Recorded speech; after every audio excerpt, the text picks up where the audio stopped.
Friends, welcome to our JEE multiverse channel. आज हम NCERT rotation के वाले चैप्टर के एक्सरसाइज में 7.33 वाला क्वेश्चन करने वाले हैं। तो अगर आपने हमारे चैनल को सब्सक्राइब नहीं किया है तो ज़रूर सब्सक्राइब कर ले। ठीक, तो आइए इस क्वेश्चन को देखते हैं। ये क्या है, इसमें सबसे पहले सिचुएशन क्या है वो मैं बता देता हूँ मैं। देखो, एक एक ऐसा प्लेन है जिसमें बहुत सारे मासेस रखे हुए, जैसे कि आप मान लीजिए कहीं पे M1 मास है। इसका पोजीशन वेक्टर ओरिजिन से R1 वेक्टर दे रखा है। कहीं पे M2 मास होगा, उसका पोजीशन वेक्टर R2 वेक्टर होगा। ऐसे ही कहीं पे एक MI मास है, आई नंबर का मास है। तो बहुत सारे मास है, उसमें आई नंबर का मास भी कोई है, उसका मास MI दे रखा है और उसका पोजीशन वेक्टर RI वेक्टर है। ठीक है, RI वेक्टर है। तो फिर अब यहाँ पे कहीं पे सेंटर ऑफ मास रखा हो, ये पूरे सिस्टम का बहुत सा मास है, उसके पूरे का सेंटर ऑफ मास कहीं पे मान लो कोई ओरिजिन से आर वेक्टर पे हमें पता है आर वेक्टर पे। अब जो ये इसका वेलोसिटी जो है वो हमें वी आई दे रखी है ग्राउंड फ्रेम में, और सेंटर ऑफ मास की वेलोसिटी ग्राउंड फ्रेम में वी कैपिटल वी है। ठीक है, कैपिटल वी है, ये कैपिटल वी है। अरे, और जो वेलोसिटी ऑफ एम आई की वेलोसिटी सेंटर ऑफ मास के फ्रेम में जो होगी वो वी आई डैश डैश ऊपर है। वी आई डैश जो है velocity of ith particle in centre of mass frame. ठीक है, तो velocity V I dash velocity of ith particle in centre of mass frame. अब इसमें चार पार्ट है जो हमें सॉल्व करना है। ठीक, तो ये पहला पार्ट ये है कि हमें प्रूव करना है कि जो पी आई यानी कि ग्राउंड फ्रेम में ये एम आई पार्टिकल जो है उसका मोमेंटम वो equal to P I dash, यानी कि सेंटर ऑफ मास फ्रेम में सेंटर ऑफ मास फ्रेम में आइथ पार्टिकल का मोमेंटम प्लस आइथ पार्टिकल का mass into velocity of centre of mass जो कैपिटल वी है। तो हमें ये प्रूव करना है। तो सबसे पहले हम पी आई निकालते हैं। पी आई क्या होता है भाई, जो डायरेक्टली दिख रहा है मास इंटू वेलोसिटी, तो M I V I vector, V I लिख रहा हूँ मैं अभी, और वी आई वेक्टर लिख दो चलो। और जो पी आई डैश होगा वो एम आई और V I dash vector velocity of ith particle with respect to centre of mass, इसलिए वी आई डैश। और ये पी आई डैश होगा, ये पी आई डैश होगा सेंटर ऑफ मास फ्रेम में ये जो ith पार्टिकल है उसका मोमेंटम। तो मास into velocity of particle in frame of centre of mass. तो अब मैं वी आई वेक्टर को मैं, देखो मैं वी आई वेक्टर को, नहीं वी आई को नहीं, वी आई डैश को हम with respect to centre of mass है, तो हम वी आई डैश को देखो हम ऐसा लिख सकते हैं, V I vector minus V vector, जिसके फ्रेम में देख रहे हैं उसके वेलोसिटी वेक्टर को सब्सट्रैक्ट कर देंगे। और ये जो फ्रेम है वो सी एम फ्रेम है, तो सेंटर ऑफ मास की वेलोसिटी सब्सट्रैक्ट कर दी तो यही आएगा। कोई दिक्कत है इसमें? नहीं होगी। तो अगर हम पी आई डैश को लिख दें, ये पी आई डैश है, ये पी आई डैश है वेक्टर, ये इसको हम लिख देते हैं एम आई, और ये V I vector minus V vector. देखो मैंने वी आई डैश वेक्टर को V I vector minus V vector लिख दिया है। तो अगर मैं इसको लिख एक्सपांड करूँ तो ये एम आई, रुको, ये M I V I vector minus M I V vector, ये क्या हुआ हमारा P I dash vector, P I dash vector. अब ध्यान से देखो तो ये पी वेक्टर ही है, ध्यान से अगर हम देखें तो ये पी वेक्टर है। M I V I vector जो है वही तो पी वेक्टर अभी है मैंने निकालना, तो इसको हम लिख देते हैं P I vector minus M I V vector. तो देखो ये तो सिंपली डायरेक्टली आ गया, ये वाला फर्स्ट पार्ट तो एकदम इजीली सॉल्व हो गया कि जो अब एम आई वी वेक्टर को दूसरी साइड ले जाए, यानी कि इधर से इसको अब मैं ये याद रखना है कि जो वी आई डैश होगा वो velocity of ith particle with respect to centre of mass है, ये याद रखना है। जहाँ पे डैश लग जाए वहां पे सी एम फ्रेम होगा, जनरली ऐसा ही है इस पूरे क्वेश्चन में। तो इधर से M I into V vector को इस तरफ ले जाओ, तो P I dash equal to P I, नहीं रुको, P I dash vector plus M I V vector equal to P I vector. तो ये पार्ट हमने सॉल्व कर लिया। अभी ये रिलेशन अभी आगे काम लगेगा दूसरे कुछ पार्ट्स में, इसको याद रखना है। ये याद रखना है कि पी आई वेक्टर जो होगा वो P I dash vector plus M I V vector, ये हमें याद रखना है। अब हम दूसरे पार्ट पे मूव करते हैं, इसको मैं मिटा रहा हूँ, ये तो सिर्फ समझाने के लिए था। तो दूसरा पार्ट बी पार्ट है, बी पार्ट, अरे डी जैसा बन गया, कोई बात नहीं। बी पार्ट क्या है, हमें क्या प्रूव करना है, देखते हैं बी पार्ट में क्या है। जो बी पार्ट में हमें प्रूव करना है K equal to K dash plus half M V square.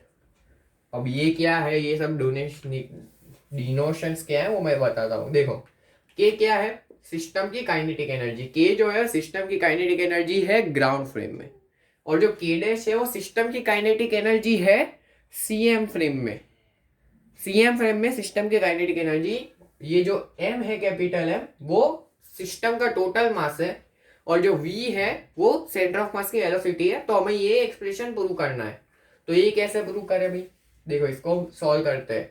सबसे पहले जो हम के क्या होगा, देखो के क्या होगा, सारे पार्टिकल्स की इंडिविजुअल काइनेटिक एनर्जी का समेशन। तो समेशन आई इक्वल टू 0 से जितने भी पार्टिकल हो, मान लो n पार्टिकल्स है पूरे सिस्टम में।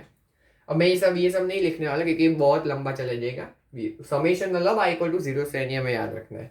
Summation M I half M I V I vector V I का स्क्वायर, ये होगा, यही होगा, कोई दिक्कत नहीं है इसमें।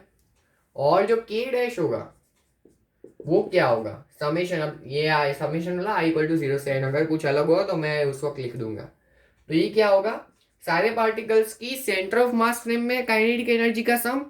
तो half M I V I dash का स्क्वायर, वी आई डैश का स्क्वायर, वी आई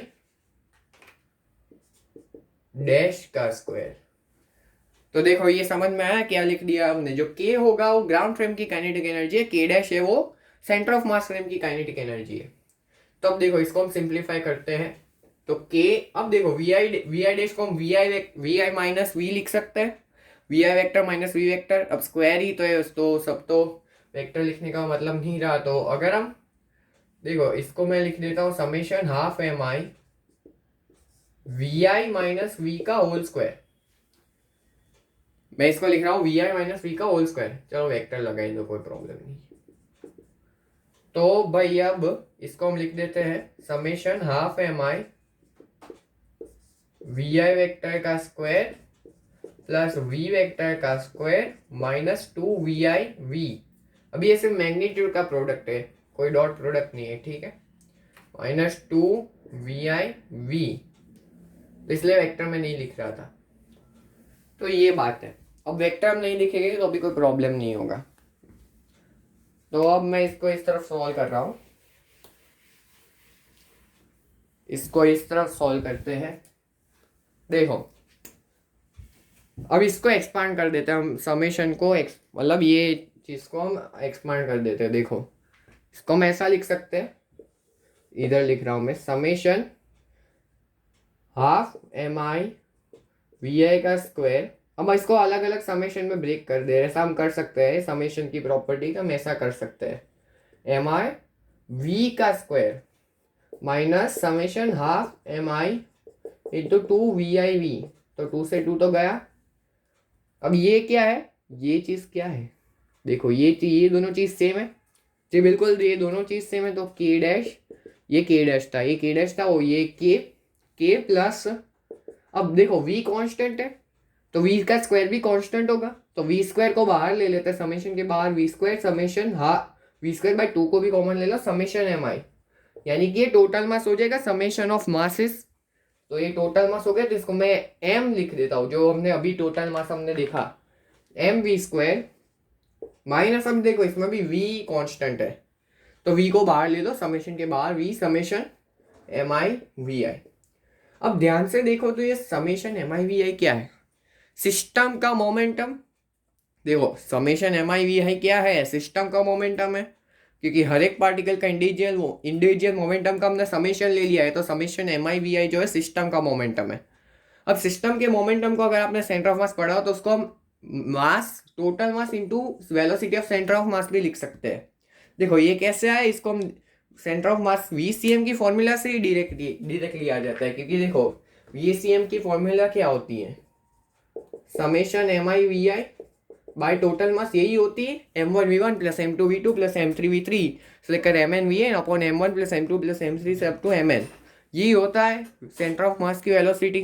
तो ये सेंटर ऑफ मास की वेलोसिटी होगी। अब M को इस तरफ ले जाओ तो ये टोटल मोमेंटम सिस्टम का मोमेंटम इक्वल टू MVCM आ गया। तो ये समेशन MI/VI को मैं डायरेक्टली में MVCM लिख सकता हूँ, और VCM तो V है तो इसको मैं डायरेक्टली लिख देता हूँ MV। कोई प्रॉब्लम अब नहीं है इसमें।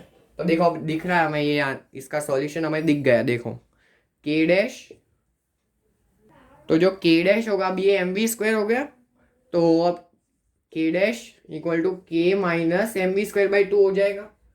K माइनस MV²/2, तो इधर से K equal to K dash plus MV²/2।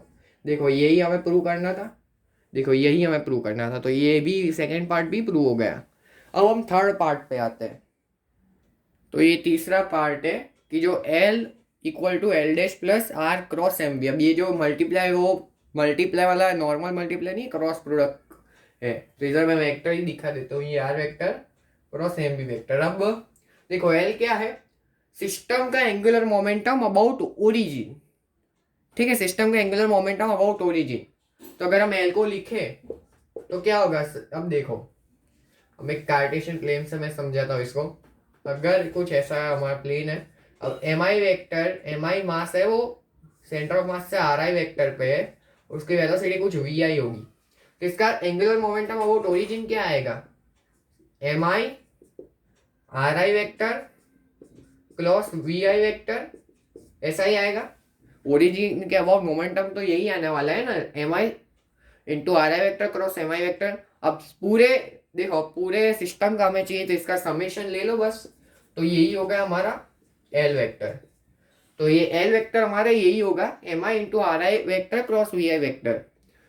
हाँ, अब जो सेंटर ऑफ मास, अब L डैश क्या है, L डैश ये है कि पूरे सिस्टम का angular momentum about centre of mass. तो मान लो सेंटर ऑफ मास कुछ इधर है, ये इधर इसका position vector capital R vector है जो यही है, और इसका MI जो ith पार्टिकल है उसका position vector centre of mass के रिस्पेक्ट में RI वेक्टर है, RI डैश वेक्टर, RI नहीं RI dash, RI dash vector है।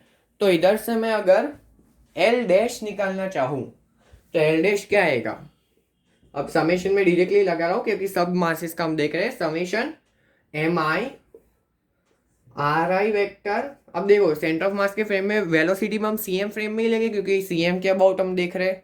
RI dash vector cross VI dash vector.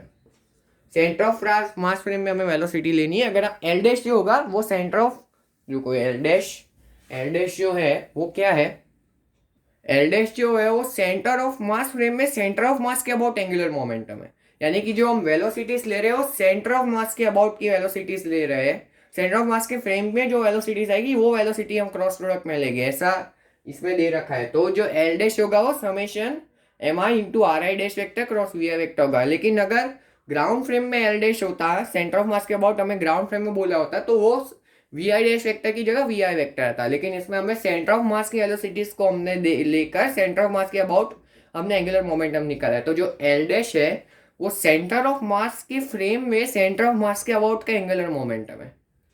तो L डैश की वैल्यू वो है और ये L की वैल्यू है। L की वैल्यू और L डैश की वैल्यू पता है हमें। अब देखो हमने पहले पार्ट में एक रिलेशन निकाला था।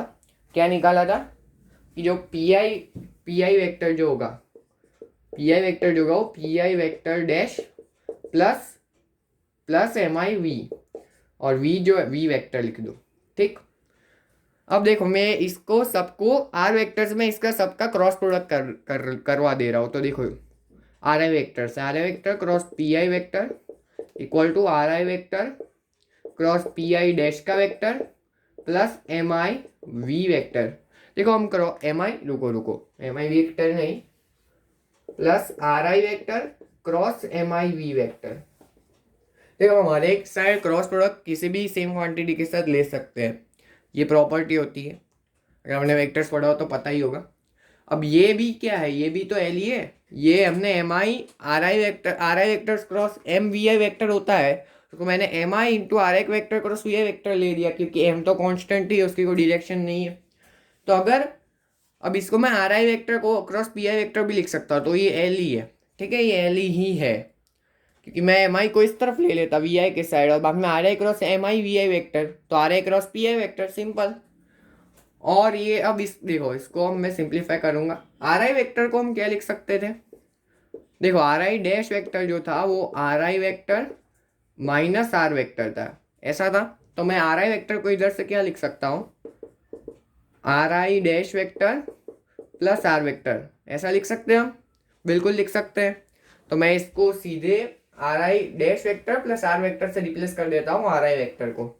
तो ये R I dash vector plus R vector cross P I vector, रुको ये इस तरफ समेशन भी हम ले लेते हैं, सब साइड समेशन भी ऑल साइड हम ले सकते हैं, तब जाके ये एल आएगा। ये तो वरना तो ये सिर्फ आई पार्टिकल का मोमेंट एंगुलर मोमेंटम है, ओके बात। तो अगर हम समेशन लेंगे तभी ये एल वेक्टर आएगा।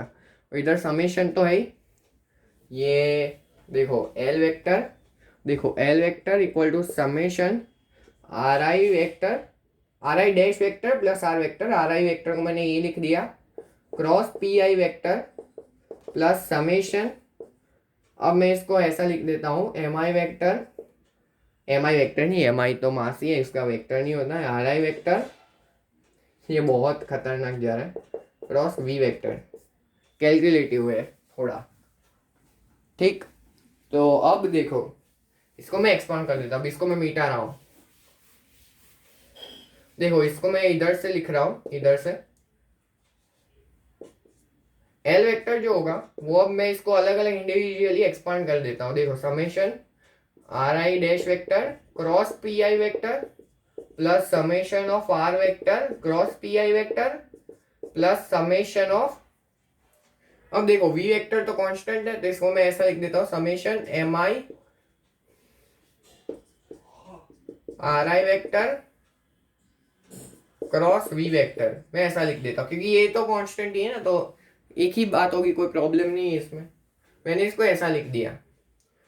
तो अब मैं देखो, तो ये देखो अब M I summation M I R I vector क्या होता है, देखो summation M I R I vector by total mass जो होगा, ये आर आई वेक्टर ग्राउंड के फ्रेम में, यही तो सेंटर ऑफ मास का पोजीशन वेक्टर होता है, यही तो सेंटर ऑफ मास का पोजीशन वेक्टर होता है। तो इसकी जगह मैं अब एम को इस तरफ ले जाए, तो summation M I R I vector को मैं क्या total mass into R vector लिख सकता हूँ, तो इसको मैं total mass into R vector से रिप्लेस कर देता हूँ।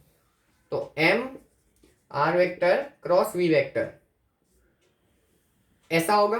अब देखो ये क्या था इधर, ये पी आई डैश है, पी आई नहीं है, ये पी आई डैश है, ये पी आई डैश है, ये गलती नहीं करनी है हमें, ये पी आई डैश है, पी आई डैश है।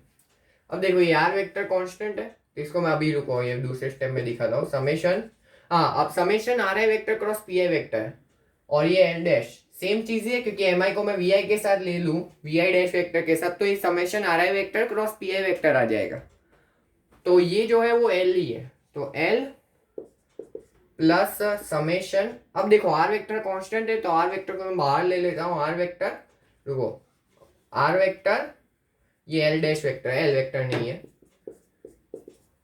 R vector cross summation P I vector plus, अब एम को मैं आर के साथ ले लेता हूँ, वी के साथ ले लेता हूँ, क्योंकि हमें उस तरह के फॉर्म में निकलना है, एम वी वेक्टर, देखो ऐसा आया, ये पी आई डैश है। अब देखो पी आई डैश जो है वो सेंटर ऑफ मास के फ्रेम में सिस्टम का मोमेंटम है। अब देखो सेंटर ऑफ मास फ्रेम में सेंटर ऑफ मास की खुद की वेलोसिटी जीरो होगी, क्योंकि वी जब सेंटर ऑफ मास को हम खुद को ही सेंटर ऑफ मास को हम फ्रेम बना रहे हैं, तो उस वक्त सेंटर ऑफ मास की वेलोसिटी तो जीरो ही हो जाएगी ना। तो V C M with respect to centre of mass वो तो जीरो है। तो अब वी देखो, अब देखो हमने पढ़ा होगा कि जो सेंटर ऑफ मास फ्रेम में टोटल मोमेंटम होता है वो जीरो होता है, क्योंकि velocity of centre of mass with respect to centre of mass तो जीरो ही होगा ना। अगर velocity of centre of mass with respect to centre of mass zero हो गया, तो अब पी सिस्टम क्या होगा, M into V C M, और सेंटर ऑफ मास के फ्रेम में वी सी एम तो जीरो है, तो एम इंटू जीरो जीरो, तो टोटल सिस्टम का मोमेंटम जीरो आ गया सेंटर ऑफ मास फ्रेम में। यानी कि ये चीज जीरो है तो उसका क्रॉस प्रोडक्ट ले रहे हैं दूसरे के साथ, तो वो तो जीरो ही आने वाला अल्टीमेटली। तो इसको मैं जीरो लिख देता हूँ। तो इधर से देखो आ गया L vector equal to L I, L dash vector, L I नहीं एल डैश वेक्टर, इधर इक्वल टू साइड में L dash vector plus R vector cross M V vector. देखो ऐसा आ गया, जो रिलेशन हमें प्रूव करना था वही हमारे पास आ रहा है। तो देखो इसको भी हमने इस तरह से प्रूव कर लिया। अब एक दो पार्ट और बचे हैं। देखो इसमें अब ये डी पार्ट में ही अपने आप में दो पार्ट है कि पहला पार्ट ये कि D L dash by D T equal to summation of R I dash cross D P I dash by D T, और दूसरा D L dash by D T equal to tau external dash. और tau external dash क्या है? External torque about centre of mass, यानी कि external forces का torque about centre of mass, वही tau external dash है। तो सबसे पहले ये दूसरे पार्ट का होता है, हम पहले पार्ट को प्रूव करते हैं। देखो हमने क्या देखा था अभी पिछले पार्ट में कि जो हमारे पास एल आई नहीं अरे एल डैश वेक्टर जो था वो समेशन एल डैश क्या है, वही है जो सी पार्ट में था कि सेंटर ऑफ मास के फ्रेम में सेंटर ऑफ मास के अबाउट एंगुलर मोमेंटम। तो ये R I dash vector dash cross P I dash vector था। देखो एल डैश वेक्टर को summation R I dash vector cross P I vector लिख सकते हैं, पी आई डैश वेक्टर, क्योंकि सेंटर ऑफ मास के फ्रेम में सेंटर ऑफ मास के अबाउट एंगुलर मोमेंटम है ये। अब देखो अगर मैं दोनों तरफ टी के रिस्पेक्ट में डिफरेंशिएट कर दूं तो D L dash vector by D T equal to D by D T, और ये पूरी चीज summation R I dash vector cross P I dash vector. अब देखो ये दो क्वांटिटीज प्रोडक्ट में, तो इसमें हम प्रोडक्ट रूल लगा सकते हैं, प्रोडक्ट रूल ऑफ डिफरेंशिएशन। ये तो बेसिक मैथ्स में आता है, अगर आपको नहीं पता हो तो हमारे चैनल पे बेसिक मैथ्स वाली प्लेलिस्ट में आप देख सकते हैं। तो D by D T of R I vector summation R I dash vector cross P I vector को, इसको मैं प्रोडक्ट रूल लगा सकता हूँ। इसको मैं लिख सकता हूँ, देखो पहले वाले का इसको फर्स्ट मान लो, ये सेकेंड मान लो, तो पहले वाले का differentiation into second function as it is plus second वाले का differentiation into first function as it is, ये होता है प्रोडक्ट रूल। तो अगर मैं इसको इस तरफ लिखूँ D L dash by D T equal to पहले वाले का differentiation D by D T, देखो summation D R I vector by D T cross P I dash vector, ऐसा है, प्लस अब सेकेंड वाले का डिफरेंशिएशन इंटू पहला vector summation R I vector cross D P I vector dash by D T, यही हुआ। हाँ अब और एक बात, डी देखो इसको मैं अब ये रुको इसको मैं मिटा के डायरेक्टली इसी स्टेप में दिखा देता हूँ कि जो D R I by D T है, D R I dash vector है, ये डैश है, इधर भी डैश है, तो D R I vector dash by D T ये क्या होगा? वी आई डैश ही होगा ना यार, जो D R I vector dash by D T वो वी आई वेक्टर ही होगा। तो इसको मैं डायरेक्टली वी आई वेक्टर लिख देता हूँ, वी आई वेक्टर। हाँ अब समझने वाली बात है, देखो V I vector cross P I, V I dash vector, V I नहीं। अब देखो जो मोमेंटम की डायरेक्शन होती है और वेलोसिटी की डायरेक्शन होती है वो सेम ही होती है, क्योंकि मोमेंटम जो होता है वो मास इनटू वेलोसिटी होता है, तो मास की कोई डायरेक्शन होती नहीं है, तो मोमेंटम की जो डायरेक्शन होती है वही वेलोसिटी की डायरेक्शन होती है। तो वी आई डैश की डायरेक्शन और पी आई डैश की डायरेक्शन सेम है। अब अगर दो वेक्टर्स का डायरेक्शन सेम हो तो उसका जो क्रॉस प्रोडक्ट आता है वो जीरो ही आता है। क्यों जीरो होता है? क्योंकि उनका ए बी, अगर ए क्रॉस बी वेक्टर हो, ए वेक्टर क्रॉस बी वेक्टर, इन दोनों का क्रॉस प्रोडक्ट ले तो इसका मैग्नीट्यूड आता है ए बी साइन थीटा। अब इस केस में थीटा क्या है? 0 डिग्री है, क्योंकि इन दोनों के बीच का एंगल 0 है, दोनों सेम डायरेक्शन में है, तो साइन 0 डिग्री आ जाएगा, वो 0 ही है, तो ये क्वांटिटी 0 हो गई। या फिर हम इसको और एक तरीके से भी देख सकते थे, लेकिन छोड़ो उससे नहीं देखना है। देखो ये 0 हो गया, तो देखो ये पार्ट भी प्रूव हो गया। अब हमें क्या प्रूव करना था कि जो D L dash by D T वो क्या था? टाउ एक्सटर्नल डैश था, वही हमें प्रूव करना है। तो इसी एक्सप्रेशन से अब आ जाएगा, देखो ये क्या इसी एक्सप्रेशन से हमारे पास आ जाएगा। अब इसी रिलेशन से हम प्रूव कर लेंगे वो जो D L by D T, इसको हम टाउ एक्सटर्नल ला देते। देखो टाउ एक्सटर्नल डैश, इसको मैं ऐसा लिख सकता हूँ, देखो D P I by D T को D of M I V I dash by D T लिख सकता हूँ, D of M I V I dash by D T लिख सकता हूँ। एम आई तो कॉन्स्टेंट है तो एम आई को बाहर ले लेते हैं, तो इसको मैं ऐसा डायरेक्टली लिख सकता हूँ R I dash vector cross M I into D V I vector by D T. देखो M I into D V I dash vector, तो ये ए डैश आएगा सेंटर ऑफ मास के फ्रेम में एक्सेलरेशन। तो अब देखो समेशन और M I into A dash, तो ये तो एक्सटर्नल फोर्स ही हुआ, तो समेशन आर आई वेक्टर, देखो समेशन आर आई वेक्टर, अरे यार summation R I vector dash cross F dash, F लिख देता हूँ, एम आई ए वेक्टर लिख दो, वो डायरेक्टली तो एक्सटर्नल फोर्स ही M I A I dash vector, तो ये डायरेक्टली हमारे पास आ गया टाउ एक्सटर्नल डैश। देखो ये टाउ एक्सटर्नल डैश आ गया हमारे पास, तो ये भी हमारा प्रूव हो गया आखिरी part, D L dash by D T equal to external torque dash जो सेंटर ऑफ मास के अबाउट है, क्योंकि इधर आर आई डैश जो है वो सेंटर ऑफ मास के अबाउट कोई एम आई पार्टिकल का क्या है पोजीशन वेक्टर है। तो देखो ये चौथा पार्ट भी हमने प्रूव कर लिया।